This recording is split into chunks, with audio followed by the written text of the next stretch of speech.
And I believe we are live. Welcome, everybody.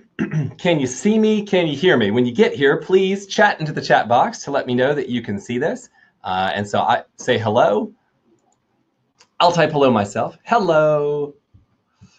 It is such a privilege to have you here tonight. If you can't hear, my voice is a little on the hoarse side. So I am powering through for the benefit of talking about one of the most interesting topics in medical school admissions today. All right, welcome, guys. Hi, Aaron and Jillian and Dennis. Good to see you guys.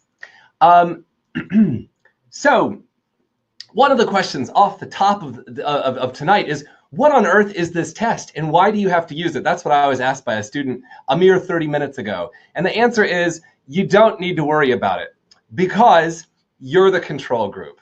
Yes, ladies and gentlemen, you are the lab rat. You are the ones who are testing this test to try to provide calibration data for medical schools. So the CASPer has been in existence for several years, widely used by medical schools going on year 2.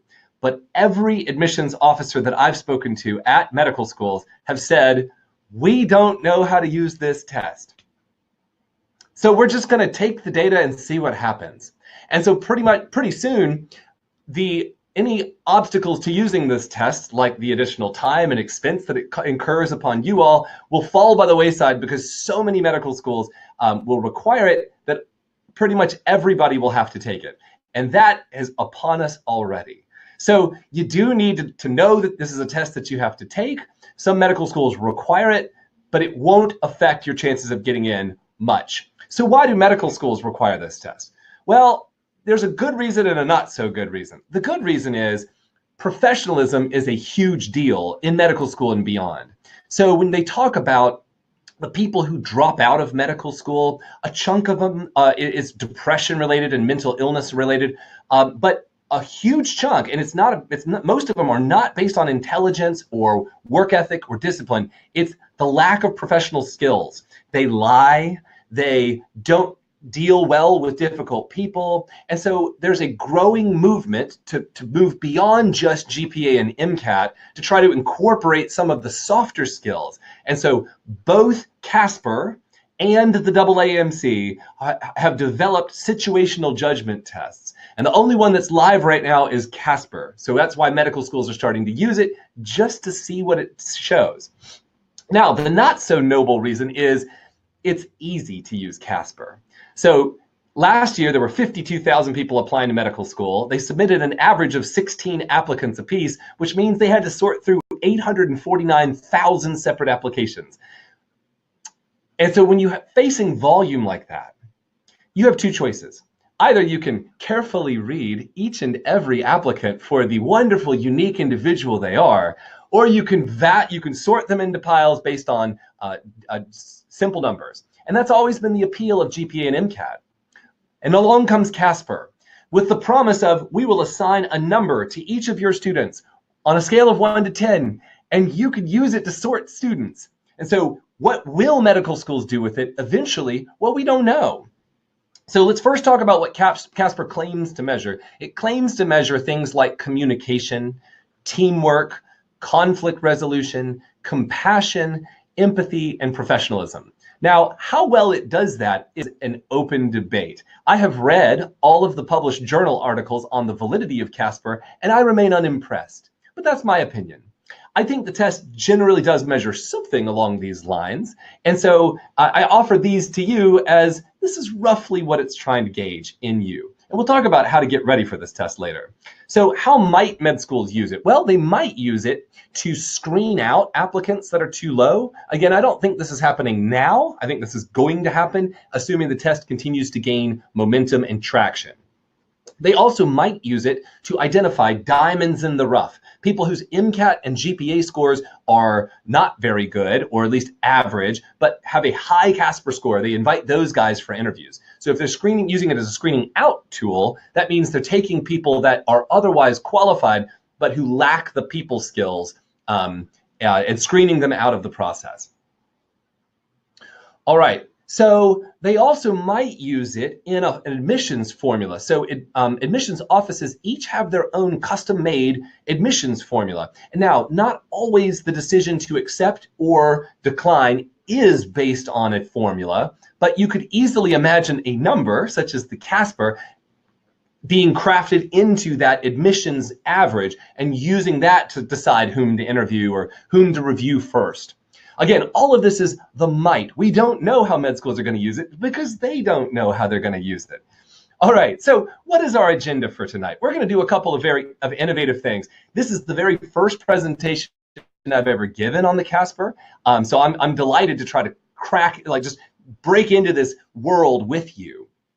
But we're going to talk about how med schools use the CASPer. We've already done that. Next, we're going to talk about how the CASPer is scored. I'll tell a story about that one. We will also then talk about a sample graded CASPer section. Like the guinea pigs you are, you're going to try an actual CASPer section. We'll see how it goes. And then I'm going to grade your responses. It'll be fun. All right. After that, we'll talk about strategies for navigating the different parts of the CASPer. We're also, of course, going to talk about logistics and everything that you need to know to get your CASPer taken care of.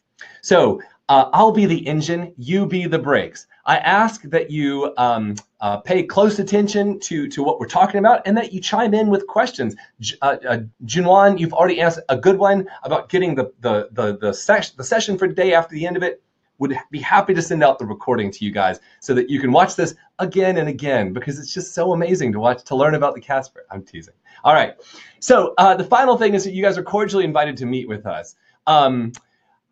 So please, I talk fast. I ask that you listen fast. Please remove all your distractions when talking today so that you can fully interact and engage. All right, who on earth am I? Well, I'm a medical school admissions geek. For the last 12 years, I've run a company called Passport Admissions. We've helped over 600 students apply to medical school. So we've been doing this for a long time. Prior to that, I was a tutor trainer for the Princeton Review. I used to fly all over the country running in-person trainings for their teachers, which is actually how I got started at Passport. My boss at the Princeton Review kicked me out. She said, there's too many people asking you for help with your essays. You got to go start a business. So that's what I did 12 years ago, and we're still rocking. And when I'm not doing those things, I spend an inordinate amount of time brainstorming, writing, and editing our blog called The Savvy Pre-Med. And so if you haven't checked it out, I hope that you will. It's a labor of love for us. There's no ads anywhere on the site, but once a week, we have to go to press, so to speak, with an interesting article about med school admissions, at least what we find interesting or what students would find interesting. It's not, it's been a real fun journey for me. All right, when I say we here at Passport, I'm talking about the various talented people that work with our students. We have advisors, people that have been on admissions committees, who have decades of experience working with students. We have editors. These are folks who are professional authors. Many have master's degrees in English. So if I ever say we, this is who I'm talking about. It's not just me here. I'm the founder, the CEO, but there's a lot of people that work with me. And finally, you guys are cordially invited, if you haven't booked one with us, to what we call a What Are My Chances meeting. It's popular this time of year with the application deadline coming up. It's where we talk about your goals. Where are you shooting for? What are you hoping to achieve? We talk about your chances of getting into those schools and what you need to do. We help craft a plan. And then if we're a good fit, we'll talk about where you might need help with the application process and how we might be able to help you. So if you guys would like to book that meeting, you just simply go to passportadmissions.com/meetus. And so I think Margaret will probably chime in and put in the link above. Last thing is just what I'm going to talk to you about today has worked for a lot of our students. So we've had a wonderful success rate of 89% over the past 5 years of our students getting into MD schools, US MD schools. And so I show you this just to say that we think we know what we're talking about. And that's all I'm going to say about Passport for now. So fear not the CASPer. Fear not the CASPer. Let's talk quickly about the test structure. This is the most helpful diagram that I've found on what the test actually is. So it's a series of 5-ish minute stations. You can see from the picture, there's 12 of them. And so each one is either a video, that's the play button, or it's text. And after each of those stations, you are then presented with 3 questions to answer. And given that's where the 5-minute hard time cap comes in. So it does appear to go in this order every single time. So it's always 12 sections. It's always 2 video stations, then a text, then 3 more videos, then text, then video, then text, then video, then text, then video. And so that's why it looks that way. So it's a mixture, and what they ask will depend on whether it's a video or text. We'll talk more about the question types in a second. So how is it graded? I don't know why it's such a secret. The CASPer won't tell you how it's graded. I actually raised my hand at an admission session by CASPer and asked them, why don't you guys release the scores? Wouldn't it be helpful? And so they gave me the sort of stock response. Well, you wouldn't expect to receive your score from an interview, would you? And so they literally said it that way. And so I was unimpressed. I said, wouldn't it help students to know their scores so they could improve? And these were the words out of the spokesperson's mouth. The CASPer doesn't care about helping students improve, quote, unquote. There we go. So the reason they don't release your score is because it's convenient for them. It means that they don't have to answer hard questions about their test and its validity. But they're keeping it a secret nonetheless. So having said that, I figured out how the test is scored. It's not that hard. You just go read these research articles. So you got 12 graders, one for each section. Each one gives you a score between 1 and 10. And so from this graphic, which is in a CASPer video, you can see how somebody might potentially score. I love the stock photos of their graders. I don't think it's beautiful people posing for the camera that those are your graders, but you get the premise from the video, from the image here. So it's simply a Likert scale. That's a 1 to 10 scale, with the top one being the top 1% of that scorers, the number 1 being the bottom 25%, and everywhere else somewhere in the middle. So this is a representative Likert scale. I don't know the exact Likert scale that the CASPer uses, but what you need to know is each one gets a score from 1 to 10. That's based on all 3 of your responses. So it's not each one gets a score of 1 to 10. It's based on the information presented in all 3 of them combined. And so they throw out the highest and the lowest. That's another important factor. So if you screw up a section, don't let it affect your performance on the other 11. So it really does allow you to have one bad section. Doesn't mean you should take the section off and take a break. I think you should try all 12. But it is nice to know that the highest and lowest is thrown out. So that's how it's graded. Don't know why it's such a mystery. Other things about how it's graded would be what the graders use to evaluate a CASPer response. So to be clear, this information is not provided by CASPer. This is something that I would use when I'm grading your CASPer responses. So I want to know, did you identify the central issue in the topic at hand? The second is I want to know whether you identified the other key ideas. So usually there's one central issue and then there's several sub-issues coming out of that one. I want to know whether you made any false assumptions.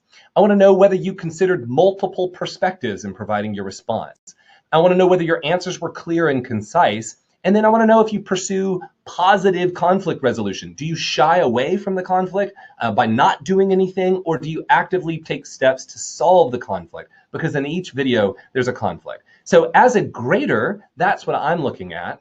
And if I'm looking at 100 responses, it'll quickly become clear what the best responses do and what the worst responses do. And so we're going to get to that in just a second.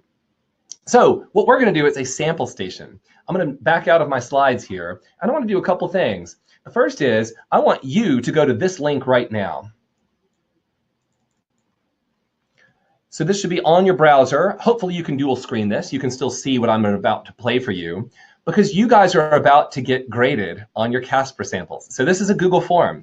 And from this Google form, it's going to go and we're going to look at the responses. So just to be clear, your responses without your name are about to show up on this webinar screen. So if you don't want to do this, then don't hit submit. But please do it. I think this will be really interesting. We can see where your strengths in your answers lie, where your weaknesses in your answers lie. So I hope you will join me by submitting this form, because it has the 3 follow-up questions based on the sample. So this sample is taken from a published actual CASPer. I did that for the sake of reality, of trying to make this as authentic as possible. So you may have already seen this one if you've done much digging about the CASPer. And so here is our sample question. And so here's the way this is going to go. I'm going to play you this video, and then I'm going to start a timer for 5 minutes. Here's my timer. And so after this video plays, then you have 5 minutes to answer those 3 questions that you hopefully have pulled up on your browser. Okay? So watch the video first. It takes about 1 minute and 9 seconds, and then you can fill out those 3 questions. On your marks, get set. Here we go. Last thing I want to talk about today is a member of my team, Taylor. Lately, I've noticed some concerning behavior. Has your team's performance at work been impacted? No, actually, quite the opposite. Numbers are up, work responsibilities are being maintained. I've just noticed that Taylor is late more often than not and been seen dozing off at work. Well, our company likes to take a progressive approach and let our employees dictate their own schedule as long as they maintain their performance levels. I know, but it's more than that. Taylor never talks about his family anymore, and he brushes off any personal conversation. I asked him if he was okay, and he responded with a very unconvincing, "I'm fine." I'm worried that this behavior might be the sign of something more serious. I understand your concern, but unless Taylor comes to you personally, there's not much you can do when it comes to matters outside the workplace. Otherwise, you're just overstepping boundaries. I know, I'm just afraid that if it goes unaddressed, it'll get worse. What do you think? And scene. All right. So if you guys had a hard time hearing or seeing that, here's the actual video itself. I'll put that into the chat bar so you can view that on your own. If it's the actual CASPer, you can't go and watch it again. You have to get going. So we are now going to go to our CASPer, our scenario questions. You have 3 questions. You have 5 minutes. Go.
We are halfway done. 2.5 minutes in. You have 2.5 minutes left.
1 minute left.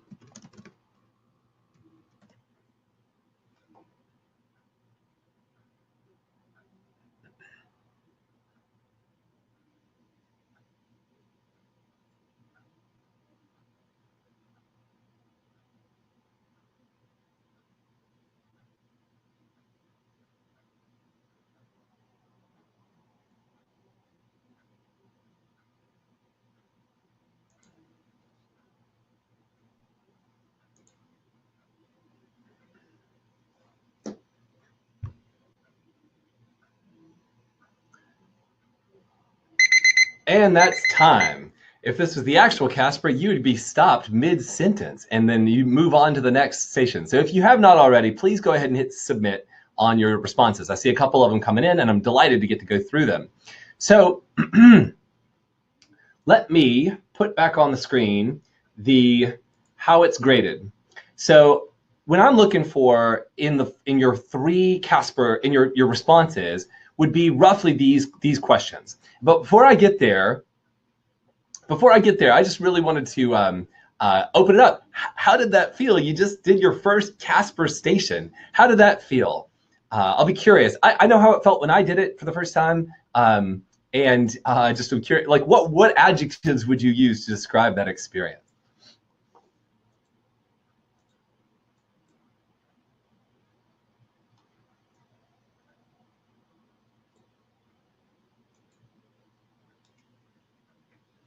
All right. And then I love that all 15 of you submitted your responses. I'm delighted by that. We're gonna go through and give some grades here. All right. So Arthur says fun. Okay, cool. Stressful, lit, huh? Lit. That's amazing. All right. It's not. I mean, it is. I think it is stressful. It's maybe not as bad as the MMI where you're put on the spot. Yeah, it is a little confusing, Judith, isn't it? It feels a little strange, a little forced. Aaron, it feels like you're back in middle school. Totally. There's so many of these CASPer questions that'll involve ethical dilemmas with classmates, because that's the language that you all know and love. So it definitely does feel like you're going back to middle school. There'll be questions about bullying and cheating and all this stuff. Jillian, you like it, huh? Humanistic and a reflection of reality. All right, all right. Yeah, I think it's an okay test as far as these things are concerned. It's certainly not entirely divested from the skills that you need to show as a doctor. So let's go through and talk about how we would grade this. And again, I don't have a menagerie of responses, or I didn't before tonight's presentation, but with your 15, I should have a relatively representative sample here. We'll see how it goes. So I'll tell you what I was looking for that first question. So the advice you would give to your coworker about his team member, Taylor. So you're looking to understand what are the pros and cons of the situation, right? So do they understand that it's probably not this coworker's position to get all up in Taylor's business, but that Taylor does have some things that are legitimately concerning. Falling asleep at work is no longer just a personal problem or something where it's okay. So let's see if this person gets that. So remind him of his responsibilities at the workplace and make his work environment open and welcoming, so if he does want help, he would feel comfortable doing so. That's a pretty good response. What would make it better would be if they were very specific about what they would do. So make the workplace environment open and welcoming. How do you do that? So that the writing equivalent of this advice is show, don't tell. Don't just tell me that you would do it. Show me, give me an example of what you might do.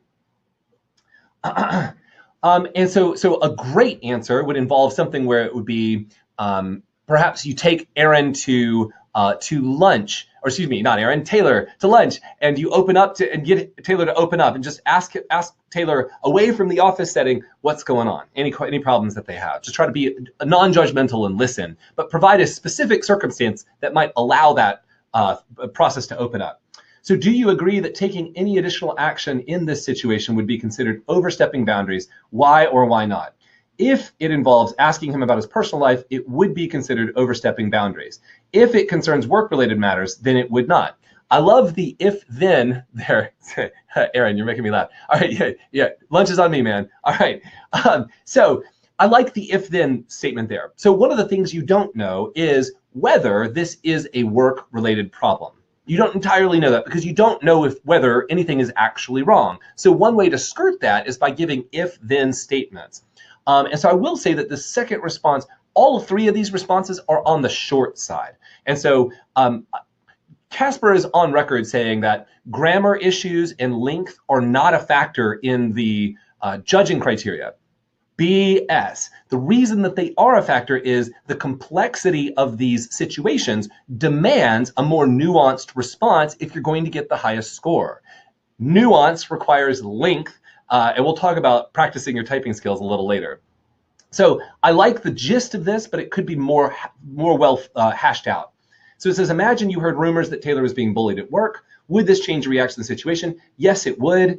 Given the bullying is happening at work and affecting his performance, it becomes the coworker's responsibility as well. So straight and to the point, but there's not more nuance to it than that. So again, I would call this a pretty good response. If I was giving it a 1 to 10 grade, I don't know, you guys can chime in. What would you guys give it? Not that I'm necessarily the trained CASPer grader. As you guys are chiming in, I'll go ahead and give it a grade. I think I would give this a 7 out of 10. It's a solid response, but I wasn't blown away by the nuance and the complexity of it.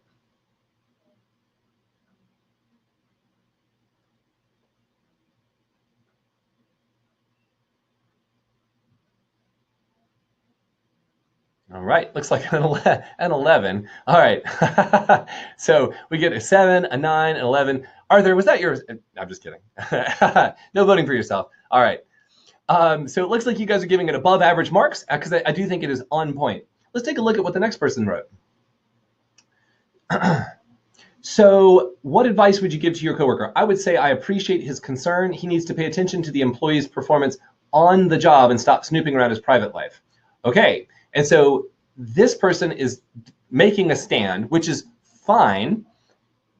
I don't know that the stand, though, is supported by the evidence in this case. This could be a bigger concern, and it's not entirely clear that the coworker should back off.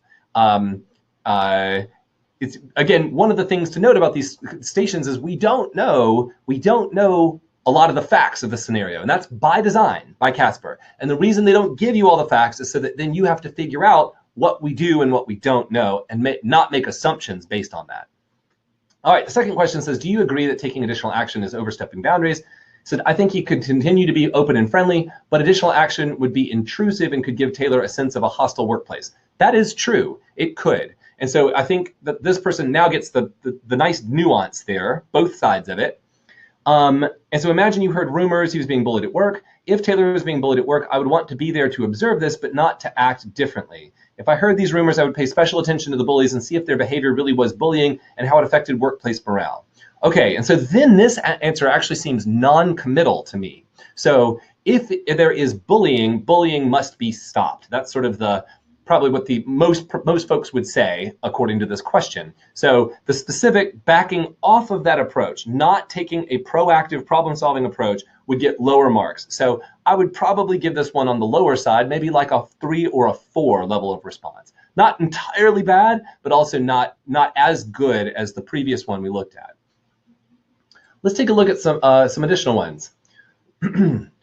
One more. All right, so what advice would you give to your coworker about his team member Taylor? I would tell the coworker to talk to Taylor to see what is going on. Everyone needs support when they are going through issues. Okay, and so I agree that the coworker should follow up. The question would be how, because it appears that the coworker attempted to talk to Taylor before but was unsuccessful, and it seems like Taylor's blowing off that coworker. So it's like there's one more layer of nuance in that situation that I would hope that the best answer would appreciate. And it says, do you agree that taking additional action would be considered overstepping boundaries?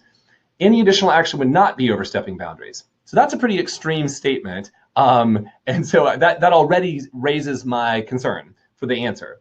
Because Taylor's issues are affecting his work ethic and work progress, it is the boss's duty to find out what is wrong. The boss needs to know his issues in order to empathize with the situation and come up with an effective solution. Agreed with all of it. What's missing from this exact video is we don't know whether the people talking are the boss or just your generic coworker. So then we don't know whose responsibility it is to continue to take steps.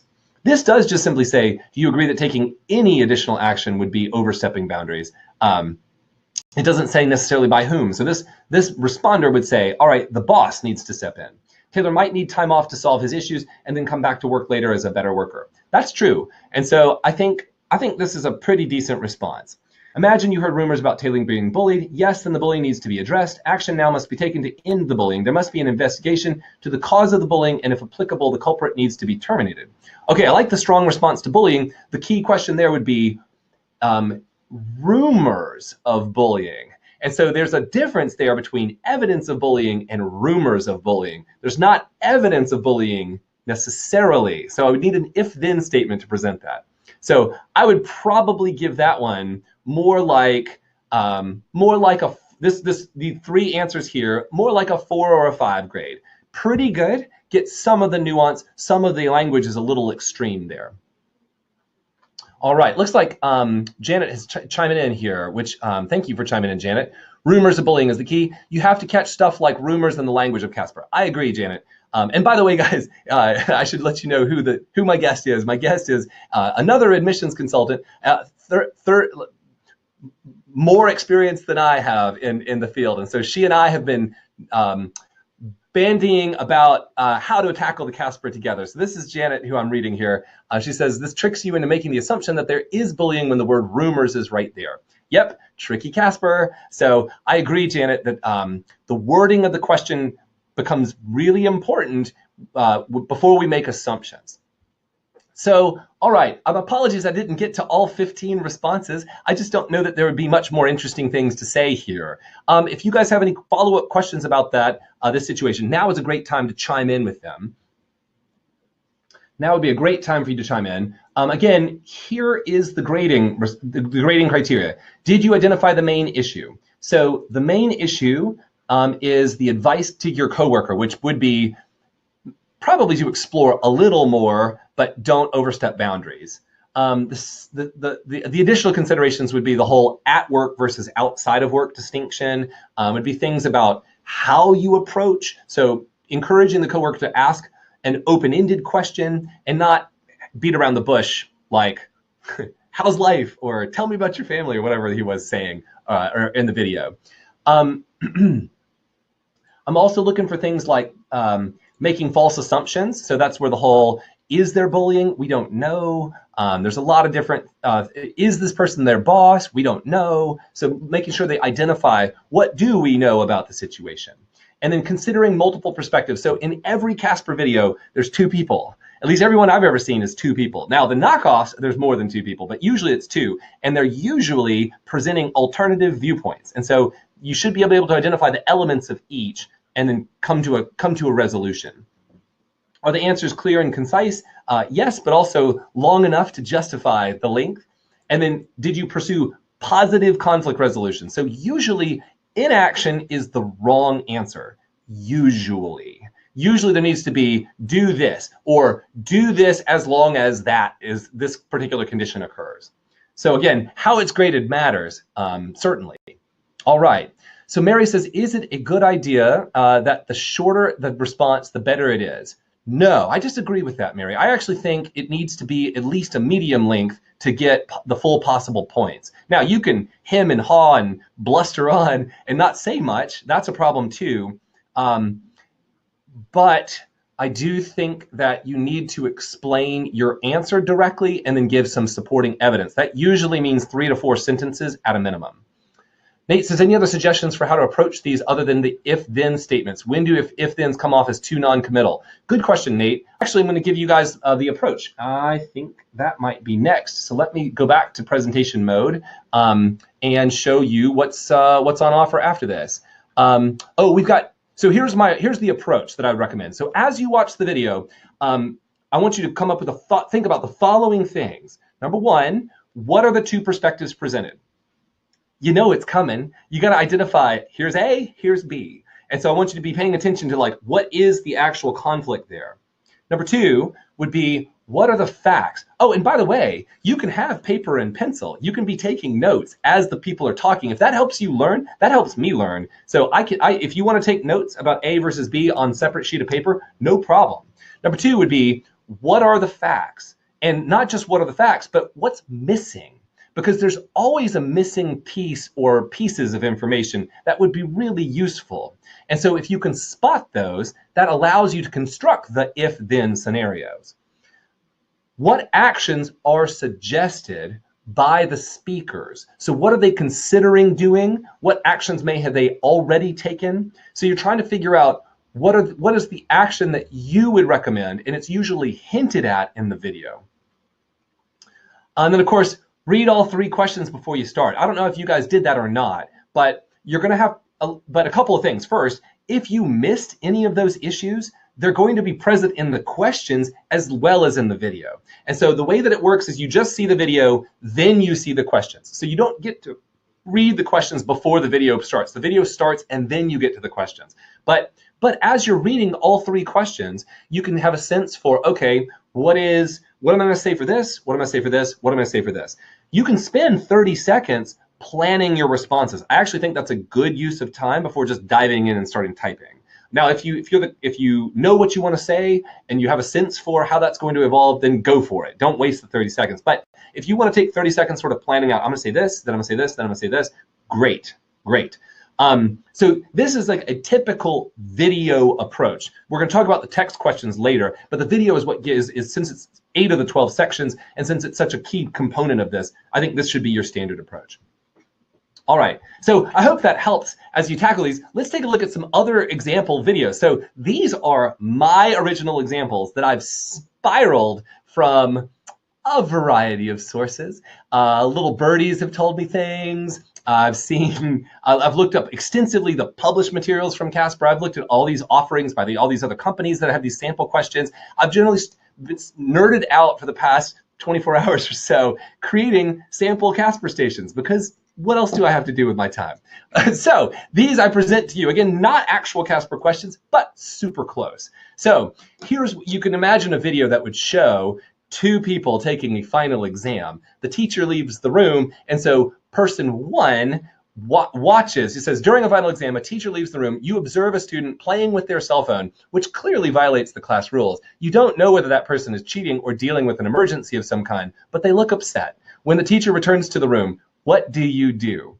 And again, of course, there would be 3 questions at the end of it. So something to notice about all of these videos and texts is they are not medically oriented. There's no ounce of medical knowledge required to answer these questions. And CASPer did that to level the playing field. So things that are fair game would be things that you have experienced as a college student, since almost everybody taking this test has gone through college or is in college.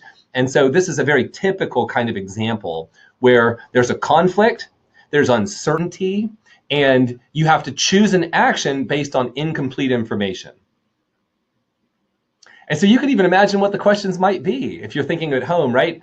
Questions might be, how would you, what would you do and why? It might be, if you discovered X additional piece of information, how would that change your response? And then you might be, what is a general rule of thumb for what constitutes cheating? They might ask a more broader or general question about it. So again, here's another sample station for video. I've got one more for you.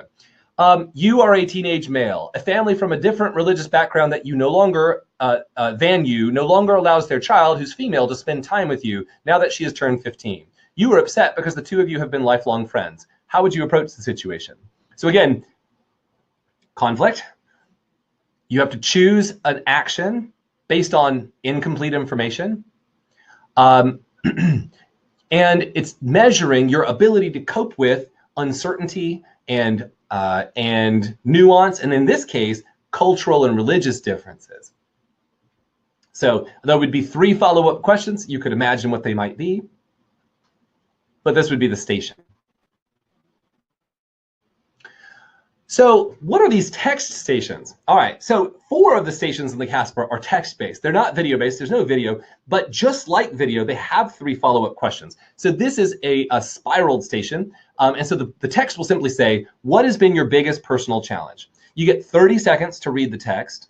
Some of them are a little longer than this, but then there's 3 follow-up questions that show up on the next screen. And so the first one would say, briefly describe the situation and challenge. So biggest personal challenge, you'd have to describe the situation. If you had to tackle it again, what would you change about the choices you made? Number 3 would be, did you learn anything from the situation that could be applied to your career? Explain. So the text situations have a little bit more diversity to them. So this would be one where it is like a personal example. And so part of the strategy we're going to talk about is you can actually pre-write these essays. You can come up with the situations that you might use to base your CASPer responses on. So if you haven't come up with your biggest personal challenge, you need to, because secondaries are going to ask about it. And so just like secondaries, CASPer will ask about it too.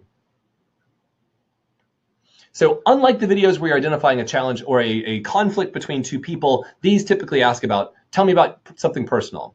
So then you might also get what would be just broadly talked about as like societal or policy issues. So this one simply says, do you believe a college education is worth the price it costs these days? And so there will be follow-up questions. Something about what your position on the issue, something about what would have to change if, so change a central tenet of the conflict, and would that change your response? And then a third question about your broader knowledge of the situation as a whole. All right, so then one final sample station, and so I threw this one in there because there have been some weird reports from some of my students about off-the-wall text stations. What's your favorite book and why? Is the one I spiraled. And so, again, anything is fair game as long as it does not require former knowledge to respond to, and as long as there are sort of varying follow-up questions that CASPer can use to measure your personality and professionalism and other traits. All right, so those would be my 3 sample text-based stations. It looks like Aaron says, should we be honest about our biggest personal challenges? Or give the ones that are best to write about or maybe most easily empathized with? Honesty is good, Aaron. Personal challenges, there are personal challenges that you don't want to be honest about. So your struggle with anxiety and depression, probably omit from the application to medical school. Probably, there's exceptions.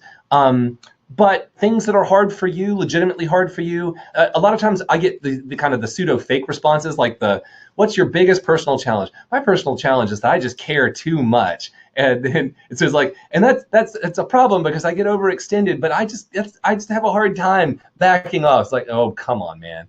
So you don't want to blow smoke. But sometimes you can have multiple personal challenges, and you should then choose the one that you feel like makes the best essay or answers the question well. All right, looks like exactly. I'm just too good. I'm too wonderful. I'm too giving. That's all. I appreciate you chiming in, Aaron. Janet says, one of my applicants just took the first 2019 administration tonight, and the scenarios were the same ones as in the FAQ section of the CASPer test website. It has got to be expensive to hire actors and come up with scripts and produce videos, no matter how low budget, no matter if they're Canadian or Australians, as you'll find on their website. So CASPer is trying to recycle content. And so stuff that's, some of the scenarios that we talked about tonight could very well show up on your CASPer, or something like it will show up on your CASPer. All right. Jinwan says, for book, would we give some plot of the book and tell why we love this book and how it changed us? Right, Jinwan, it's not clear from my sample here exactly what the follow-up 3 questions would be, but you need to be prepared to talk about a book that is personally meaningful to you. So that brings me to our strategies. Actually, before we get to strategies, I need to talk about a couple of logistics, and I saved this for toward the end of the presentation because it's not the most exciting stuff in the world, but you need to know these things. First, you can only take the CASPer once for each application cycle. So because you don't get your score, it just goes to med schools automatically. And so whether you have a good day or a bad day, you have no control over it once you take it. Second is if you have to reapply to med school, you have to retake the CASPer for each new application cycle. So I discovered that small bit of trivia for one of my reapplicants that we're working with, and I thought you should know. Technical logistics. You need to restart your computer before you take the CASPer. Just clear off all of the other applications that could cause malfunction in your computer. Obviously, take the sample practice test. It's called takecasper.com. They have a full-length sample practice test that'll make sure that you have the hardware to support the CASPer. The webcam works. You'll see the format and the samples. It's good to get exposure to it so that you have a sense for what's coming your way. Obviously, find a quiet place. It's a red flag if there's anybody else in the room or in the background. So it needs to be just you alone in a room taking your CASPer. So no one else can be on camera. And then finally, I recommend getting a backup internet connection. What I do for my webinars is I put my phone on like a Wi-Fi hotspot. Can't talk. And so if my normal office internet connection goes down, I've got my backup ready. I would urge you to do the same for CASPer. I don't entirely know the how they handle interruptions in internet, but you would want to make sure that it goes as smoothly as possible since you get one chance at this. All right, available test dates. Available. This is really frustrating that CASPer hasn't released potential additional test dates.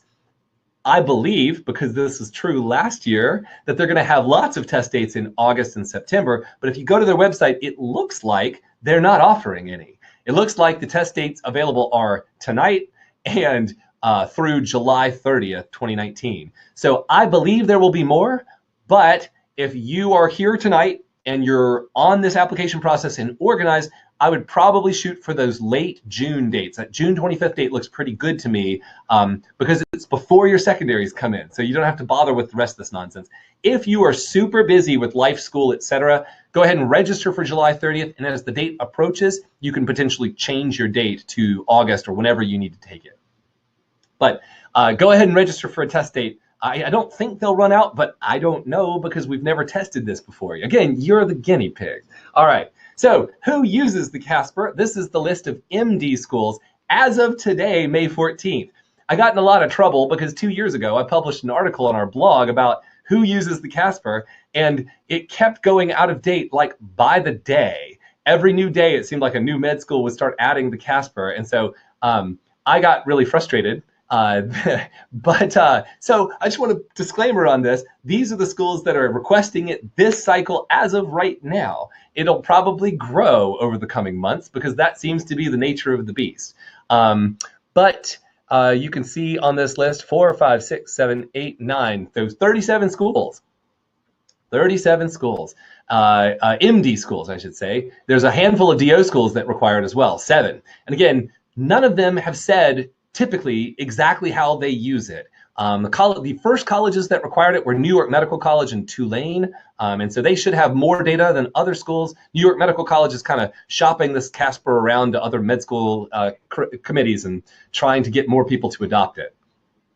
All right, so that's who uses it. So if I promise one of your med schools is going to be on this list, so it is likely that every single one of our students this cycle will have to take it. That was not true 2 years ago, which is it's fascinating how much this changes. All right, before we get to strategies, I've seen a bunch of good questions come in, and so I want to answer some of those. So it looks like Janet has been chiming in. Thank you for chiming in, Janet. All right, Nikki says, so are they going to be watching you take the test? Yes, one of the sort of freaky things about the CASPer is you have your webcam on you while you're answering. Not because they're measuring what you say, it's just a security measure. They're going to take that feed and analyze it for any abnormalities, see if anybody's feeding you answers. Again, you can imagine how you could cheat on this test. I don't advise it because A, your score doesn't matter for med schools. B, if you do that, it violates exactly what the CASPer is trying to show about you, and they would probably report that to medical schools. So. But that's how they do it, is they use your webcam to see whether you are the one answering those questions. What's cool, and I've thought about this a lot. What's really cool about the idea of a webcam on you, though, is you don't have to go to some test-taking center to take the CASPer, which also then means you don't have to pay the added cost and expense of rolling this out at test centers throughout the country. So it is relatively affordable. I think it's $10 to take the CASPer. That's pretty great as far as application fees are concerned. All right, Dennis says, because the test takes 2 to 4 weeks to grade and distribute, would you recommend taking earlier if you want to be complete at schools as early as possible, or do they review secondaries before your CASPer is graded? Okay, Dennis, that's a great question, and the answer is I don't know. My hunch is that since most med schools I've talked to are just saying that they're taking the data as like a sample run, it won't delay your application to delay your CASPer. Hypothetically, they could require the CASPer before they grant you an interview invite. First interview invites usually go out in early August. So if the test takes 2 to 4 weeks to distribute, then to be on the early side, you would want to take that June 25th date. I think that would still give you plenty of time to take the CASPer. I don't think you need to take it sooner than that, unless one of those other dates works better for you. Good question, though. All right, Janet says, since it takes 3 weeks for the school to get your score, would you say that early administration date is good for having an early complete application? I think we just answered that one. Perfect. Janet says, the review system of the schools varies in how they handle each piece before and after your application is complete. Yeah, I mean, Janet's totally right there. Dennis, because it's not a huge deal, I think it'll just be one of those things that they glance at to make sure your application is complete. So it is good to go ahead and take it, but again, sometime by July 30th is going to be fine. And then Nate says, what would they see as cheating? So a note card on your desk, off camera, that's not cheating. Now,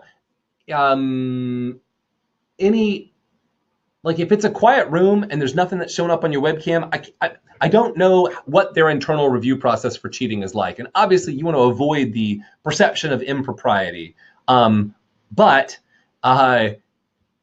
just being at your computer with like with some stuff that's written out, no problem, I don't think. I don't think that's against the rules. There's nothing explicitly forbidding it, which leads me to the strategies, which we're going to talk about. So strategy number 1 is practice your typing speed. And so again, they say it doesn't matter, but it does to convey the complexity of the ideas. How do you do that? Well, I found you a free typing speed course that looks really good. It's called Ratatype.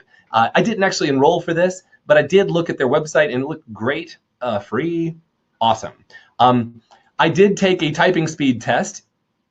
It is here. Let me see if I can put that link into the browser for you all. It's created by like a customer support software, and they just put it out into the world for free. So here's your type. It's a way for you to measure your typing speed. So I took this earlier today and was intrigued to see what the results are, because one of the questions I get from students is, I'm worried about my typing speed. How slow is too slow? So what I could get from that typing test is, here is the distribution of typing speeds for the world. And so it looks like the average is somewhere in the 30 words per minute range. It looks like the tail end of this bell curve is looking like solid typing speed. So on their website, it says an average professional typist types 65 to 75 words per minute, which I was excited about because I got 78 on my own test. But of course, I come from the era of having to sit at a computer and practice typing. I don't think they do that in grade schools these days. So my general rule of thumb is, as long as you're around that 40 words per minute, you should be able to execute effectively for the CASPer. If you're lower than that, I would recommend that you learn to type, even practice touch typing. It's not, once you actually learn some of the basics of it, and so some of the things on that Ratatype course were like posture, would be making sure you know your finger positions, making sure you know which of the fingers touches which of the keys when you go up and above and down below. And again, I think with a solid like couple of weeks of practice on normal day-to-day tasks like email and internet browsing, as long as you have good form, you should be able to improve that speed, no problem. All right, so again, enjoy. You're gonna go test your typing speed. It's gonna be fun. All right, so CASPer strategy number 1 is that. CASPer strategy number 2 is to install something called Grammarly. Now, disclaimer, I don't have Grammarly installed because I don't really need it, but it is useful. It looks so unprofessional. to send an email, a letter, whatever, to anyone these days that contains the most basic grammar errors. And so Grammarly you install it in your computer, it will highlight the text that has problematic grammar. So how this applies for the CASPer is you can then see at a glance which of the words are problematic, so you can quickly clean up your responses. The goal here is not to obsess about grammar, but it's to show that the presentation of the answer aligns with the quality of the ideas. If your answer is full of typos, full of grammatical errors, it won't come across as professional or well communicated. So I think installing a tool like this to draw attention to it, to make you a better writer, to draw attention, it is a good plan. All right, so I hope that will be helpful. CASPer strategy number 3 would be when you're considering whether it's a text-based or video-based, you need to consider both sides of an issue. So if it's a conflict between two people, consider both sides. If it's a policy issue, like what is your opinion of mandatory school uniforms, you need to consider the pro and the con. And by considering both sides and mentioning that in your answer, you'll come across as more balanced and more well-rounded. Number 4, this is going to conflict a little with that last advice. After considering both sides, pick a side, take an action, or make a statement. So if it's a video with a conflict, you need to say, I would do this. And be very clear about it. Now, if there's any if-thens on top of that, great. If it's a policy issue, what is your opinion on the death penalty? Make a statement. Say what it is that you think and the circumstances under which you think it. Don't just say, don't talk in broad terms about the pros and the cons. Pick one side. All right. And again, I've already talked about number 5. Use if-then statements to deal with uncertainties or missing facts. I think that makes sense. All right, number 6 is to pre-write your personal examples. Here's what would go in my examples cheat sheet. You would have an example of a time that you failed. You'd have an example of a time you had a serious disagreement with someone. You'd have an example of a time that you worked with others who were unlike you. So a time where you had to appreciate diversity. You have an example where a time where you navigated a personal crisis, either your own or someone else's. You have an example of a time that you received unfair treatment or criticism. And again, if you don't know any of these, well, your essays for medical school will have a lot of examples that you can reuse here. And so I would recommend thinking about this in advance. This piece of advice comes from our interview preparation process, where we have students think about their core stories that they want to tell on interview day so that they readily come to mind. And you don't have to spend time thinking, gosh, what is a time when I had to overcome a personal challenge? You already come armed with situations that you can write about, so you don't have to fabricate it on test day. Not fabricate as in lie, but as in come up with it on the spot. So a little homework for you after tonight's session would be to come up with that. And yeah. So number 6 is to pre-write your personal examples. And number 7 would be to read up on ethical issues. So these are non-medical ethical issues, which then I think the best website for you is called procon.org. Every single issue listed on the front page of this website is fair game for CASPer. In fact, I'm pretty sure CASPer's pulling straight from here for their ethical issues.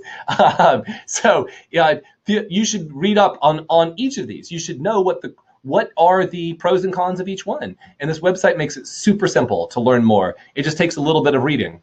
It's relatively interesting reading. It will serve as double duty for any MMI that you go to, for any interview that you go to. It also will help you with some of your secondary essays.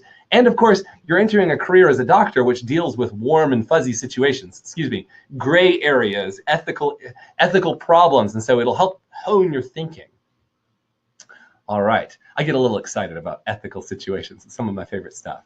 All right, you guys are cordially invited. If you have not done so already, you are cordially invited to book a meeting with us. It's called a What Are My Chances meeting. We have we have run out of editing spots for this cycle, but we still can potentially help people with specific needs for this application cycle. Or if you are farther than one application cycle away, definitely come see us because we can certainly talk more. But no matter who you are, where you are, it's one of our obligations is to try to meet with people to help put them on the right path. So we will do our best to give you an analysis of where you stand and what you need to do to improve your shot. So I hope you guys will book that meeting if you get a chance. And then I will stick around. So we're going to send out the recording in a few days. So be on the lookout for that. I'll stick around for Q&A for the next 10 minutes or so. Anything else that you'd like to know from tonight? But I know that you have a lot to do given the time of year that it is with finals and the application fast approaching. So if you got to leave, listen, it's been a pleasure. I wish you the best of luck in all parts of the application process, CASPer and everything else. So good night, guys. I will stick around for Q&A.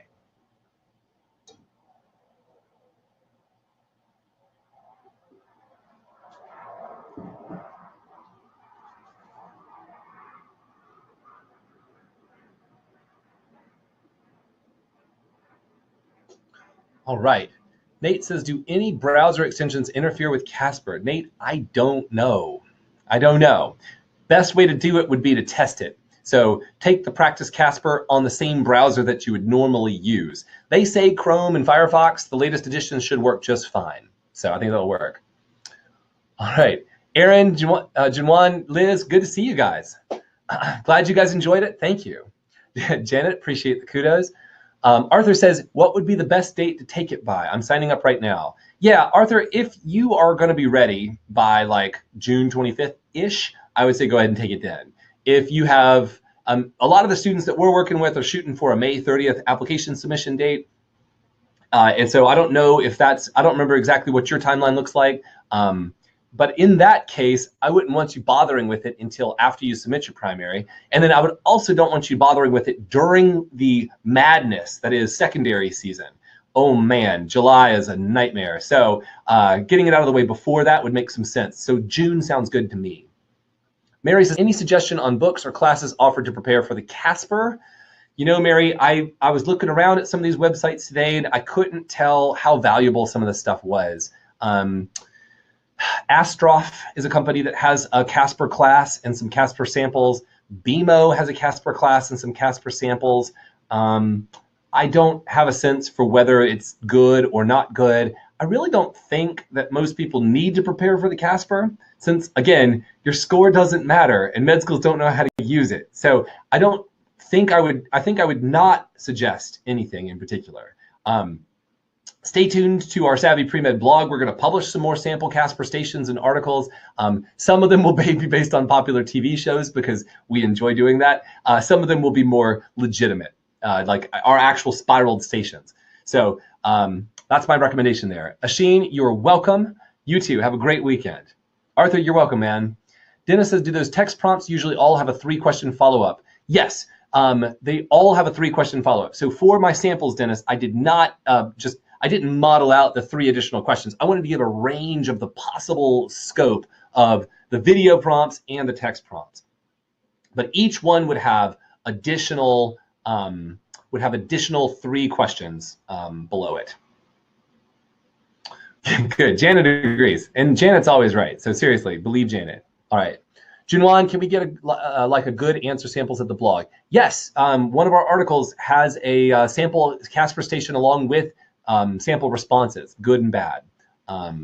So yeah, we're working on building up our CASPer resources. We've kind of ignored it for a while, mainly because we think it's, well, we've been skeptical of its utility, but now that we're outvoted because so many medical schools are taking it, we need to build up our resources there. We have a lot of resources on things like secondary essays. We have analyses for something like 20 schools on our blog. But CASPer is something that we need to devote more time and attention to.